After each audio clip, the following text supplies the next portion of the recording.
What's going on YouTube? It's Donnie B all day. So I'm bringing you something today that's completely different than anything I've already brought you. And yeah, it's a knife, so it can't be that different, right? Wrong, it's a little different.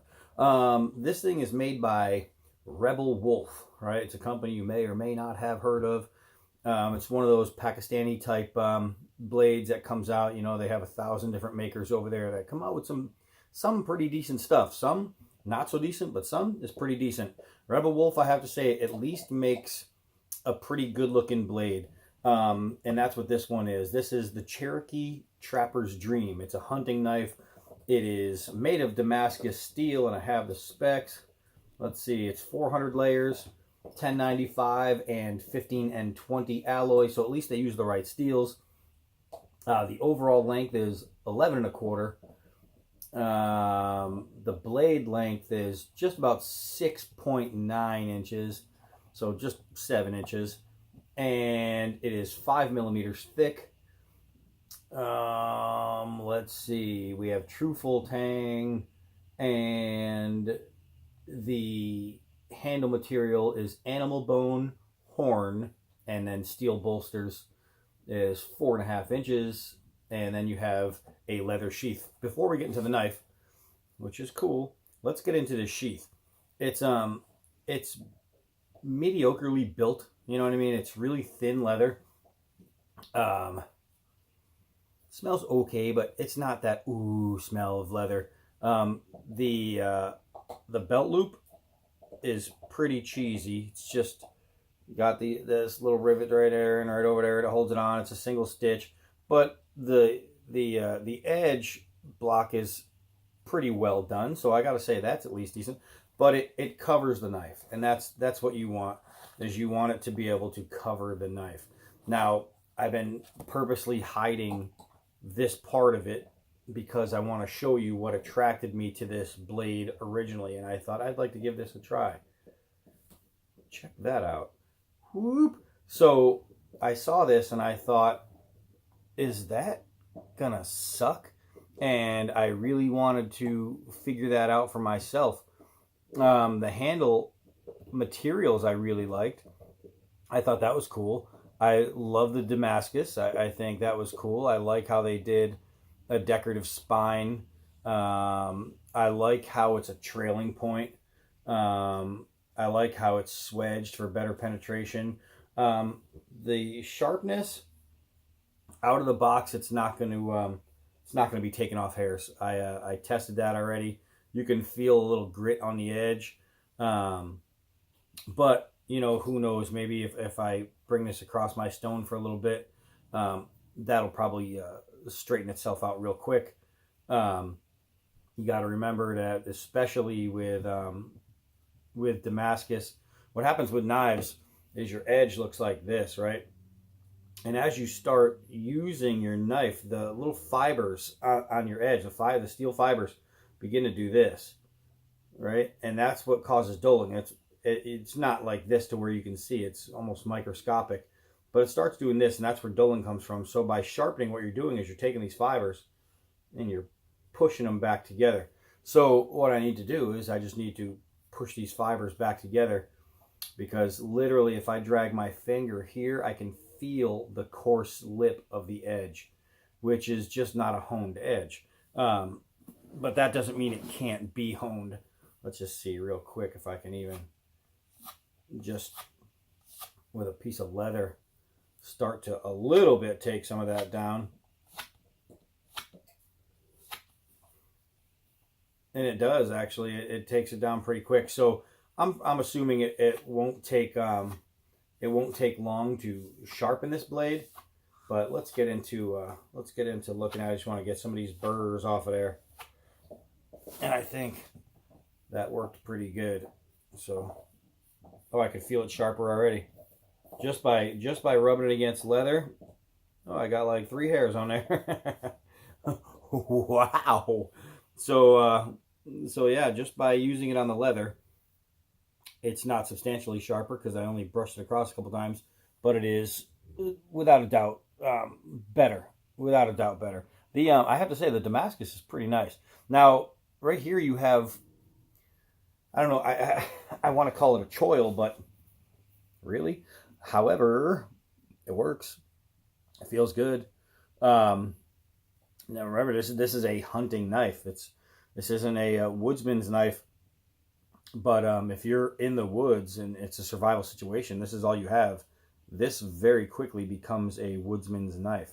As far as this is concerned, this is the area I was wondering about when I ordered it. I said, okay, it's not like a 6-inch handle, so it's going to be stubby, and especially in my hands, you know what I mean? That doesn't even come close to fitting entirely. But because of that little curve right there, the downward swell right here in my hand, it actually doesn't feel too bad. It doesn't feel too bad. It's weird, man. It's weird that it feels okay in the hand because it just doesn't look like it should. It's definitely not built like a fighter. There's no real balance in the blade. So that kind of changes things a little bit. You want the heft in the front, but you need something in the rear to be able to maintain that balance, and the balance just isn't there. So while it's not a fighting knife, you can definitely, without a doubt, defend yourself with it. I mean, check this out. Wow. I'm dead. I'm dead if that's the case. I could definitely defend myself with this thing. I'm holding it in the rear grip. Not so much, because you just lose everything. Your hand wants to roll forward. But holding it traditionally and then holding it by the choil is this right here. This grip right here with this quasi choil is actually pretty damn comfortable. I do like that. So we're gonna take it out. I really like this Damascus pattern. I like it. I think it's pretty good looking for a discount blade, a budget blade. And I want to see exactly how budget this blade was. Let's see. So this was $30. No lie. Go to eBay and look. There's an eBay seller called Swords and Axe. I believe that's what they're called. It's just Swords Axe, one word. $30 free shipping for a Damascus hunter with bone and whatnot in the handles. So I mean, two different kinds of bone right there. So I mean, that's pretty cool. That's pretty cool. $30. It was $29.99 for something that looks like this and something that can be sharpened to a razor's edge. But let's take it out as is and go play around with this thing. All right, come on now. All right, we're getting some sprinkling out here, but it should be all right. Let's see if this little Damascus can do some prying here without bending this tip for $30 freaking dollars. And yeah, it does all right. Before I really want to try something here, because let's see, where's the end of this thing? I want to try. Let's see if we can get out of blur. You do a push cut. Ugh. Yeah, definitely not going to push cut it. However, look at that. Just a little bit of saw action. That thing went right through. Before I came outside, I rubbed it against a stone for half a second, and across that leather a little bit more. So it is sharper. Definitely is sharper. Let's see.